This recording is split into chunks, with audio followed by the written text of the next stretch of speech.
congratulations, a roller coaster of a game, 3-0 down, possibly could have been 5-0 down, then you roll off 7 legs in a row. Just sum up what it was like to play him. It was hard, like that first session, like it's no secret that I, like obviously in the same team as Gary, I looked up to Gary, I still do, I'm not going to say I don't, looked up to him, everything. It was hard to play that first session. Could have been 5-0, I could have been winning that first session, especially with the 85 checkouts. I just couldn't hit the ball, and I think you've seen it through the full match. Every time I left there, I just couldn't hit the ball. But yeah, I got that lucky deflection into double one to make it 3-1 out throw, and then that second session when I went backstage, went to the toilet, had a quick word with myself, said you need to step up now, you need to do something right, and I come out, won the next 5. Yeah, the rest is history. Then I finally scored in. Treble 5 was annoying me for 5 legs, so I go treble 20, treble 5, big 5, where I just started sitting right. So everything was going in perfect, sitting up nice, and took my chances. And I let go of the stubbornness as well, where I always leave tops and 10s, and it didn't work in the first session. And I went to 16s and 8s. 8s was working, 4s were working. The 18s were working as well, and won it on the 96 to win the second session. And it was all working that side of the board. I thought, just keep doing that. Leave the 16s or the 8s and the 4s, and you'd be good. And lucky enough it was. Were you surprised that Gary got involved with the crowd? Because that seemed to distract him as well. He doesn't normally get involved, but putting the 2-1 up to him and that. Were you surprised that he did it? If you look, you see me laugh as soon as, because I seen him at corner of my eye do it, and then the crowd booed him. But all the way through that match, he was seeing like Scotland get battered, 3-0 up, and you messed it up. And you get to see me turn to the crowd like doing that, just trying to shush him out. If me and Gary's on form and we're going at a certain pace and we're playing well, there's no better game. And I'm not just saying that because I've won, but there isn't. And I was trying to tell the crowd, just let him play, let me play, let us do what we want. But no, they didn't let up. They just didn't let up. And no, fair play to them. They stuck to the guns. The crowd were amazing as every time. But like I say, you just said it. You got involved, and maybe the wrong thing to do at the wrong time. How much confidence did you get from winning the World Cup? Because you come here, seem to be rejuvenated. You played some good stuff in Frankfurt as well. Is this Bully Boys 2.0 heading into the rest of the season? I think my confidence comes from the Players Champs in Germany, 4 or 5 weeks ago. I did play great, but I managed to win the event, and it got that pressure off my back, because especially leaving Unicorn and signing me short, it was like I want to get him the first professional title, I want to get him the first this, I want to get him the first that. Put so much pressure on myself to do it, and I just could never do it. I was trying too hard, I was doing this. As soon as I won the German one, I was like, you know what, just go back to what you know best. And there's only what I know best is 3 people in this world that I play for. It's my 2 kids and my wife. That's all I'm playing for. So as soon as I won that, I thought, I don't care anymore. Just you finally got my title. Doesn't matter what it was. You've got my first professional title. Play darts, and it's nice now to see. My game's not there at the minute, but it's getting there. It's getting back to 2022, and it's getting where I actually want my game to be. And I know now I just had 102 and something, and it's coming back slowly. And if he does come back, who knows what's going to happen the rest of this year then. Michael, congratulations. Cheers, Bob. Michael, I remember sitting here last year, there were a lot of questions about your equipment and whether you'd made the right choice. Another year on now, and you've started winning things again. It's all justified now. It's social media, isn't it? I won't even call it social, it's anti-social media. As soon as you get on, like, you just don't want to get off it, do you? And everyone's allowed an opinion. If you want to listen to it, it's up to you. And that's why, like, every single tournament I come to, I put, like, even Instagram now, it's the only thing I really use. I put a post on that some girl from Germany makes me, like, it's game day with pictures, and I post that, and then I won't see social media now till probably 5 or 6 days after the tournament. So I'm not seeing him, and probably it's still going on. He shouldn't have never left this company, he should never have done that, he should never have done this. It's just, yeah, it's just fans, and it's just people that you're never going to please everyone, you're going to please a certain amount of people. But for me, I told you from day one when I signed with Shaw, I've never felt a perfect dart in my hand. It was just about mastering that dart again. And I did it when I signed with Unicorn in 2013. It was just after the Grand Prix when I lost to Phil in the Grand Prix. I didn't play well for 7 months, 8 months, and then I finally got used to it. And you can see now it's starting to come back to that again now. There's a lot of talk about the 2 people on the stage now, Michael Van Gerwen and Luke Littler, maybe not quite so much about you. Are you enjoying that? I don't mind. I said to Gary backstage 4 minutes past, and I said it's been nice.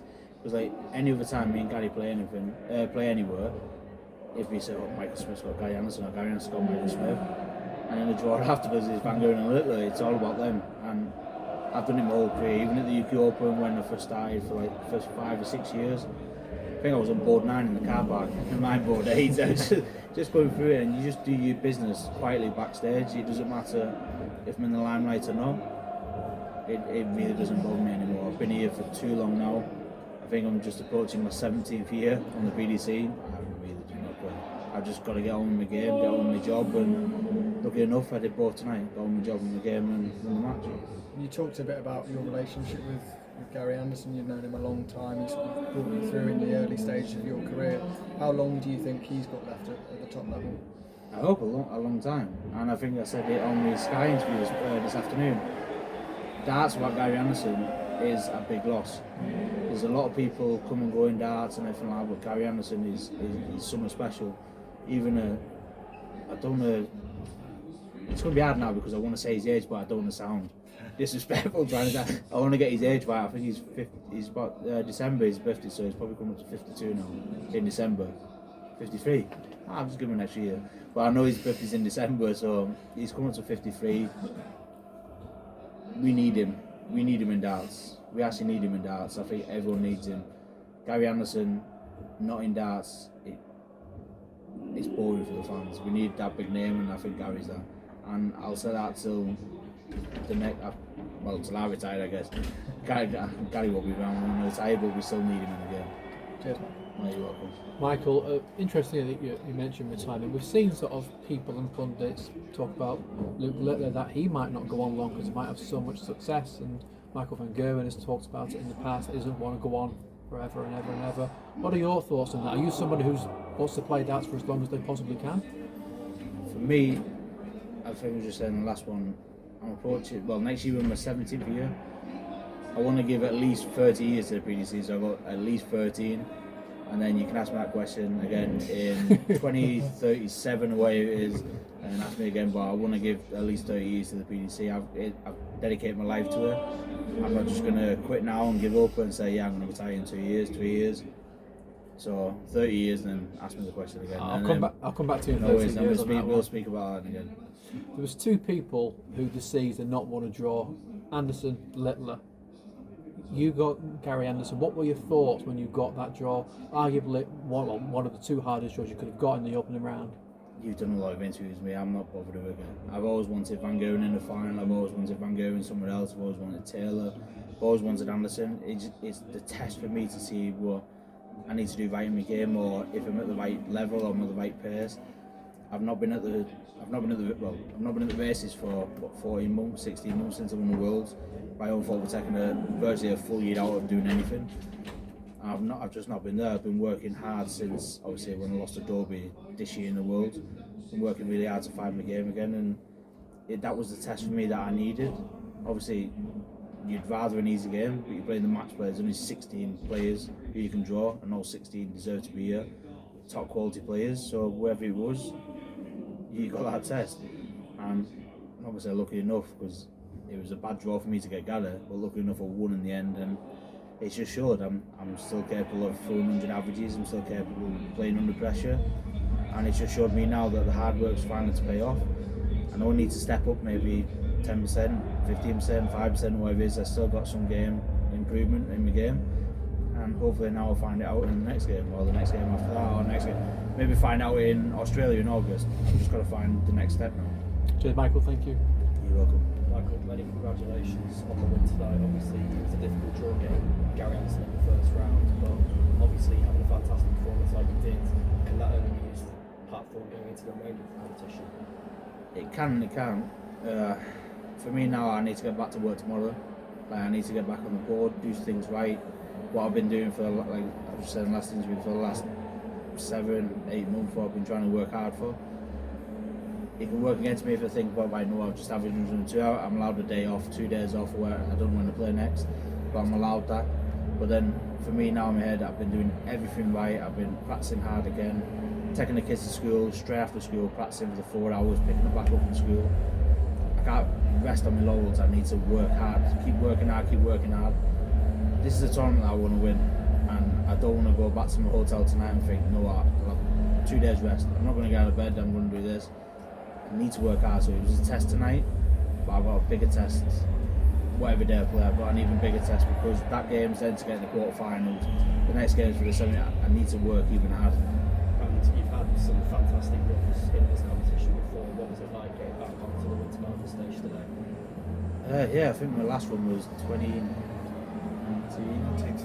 Yeah, and I think the last time I played Gary, he beat me in the semis 18-16 or something stupid like that. So I need to get my own back, but now it's important for me, like I just said in the last question, to get back on the board, keep working hard. And I didn't come here to get to the quarters, I didn't come here to get to the semis or run up. I've lost too many finals, I've lost too many semis. I don't accept the second place anymore, I don't accept the third place, the fourth place. I only want the wins, so it's important to me now that I've just averaged 102 to work even harder and average next game 104, 105. If it's not over 100, it's important to win that game as well. I need to work on different things tomorrow when I get done, especially top returns. Thank you very much, mate. My congratulations. So, building on what you said there, the last 2 years haven't particularly gone to plan for you here, second round exits both times. Has that motivated you at all now you're back on that stage to really push on? It would have done a few years ago, but now I'm not Phil Taylor. Like Phil Taylor in his peak could win everything, especially 16 times. It's about me to get off the couch, get off the settee or whatever it is, get out of bed to do some work. Like the last 2 years since the World Champs, I've not done things right. I've expressed that in every single interview. Now I've been lazy, and it's only the last 8 to 9 months I've been working hard again.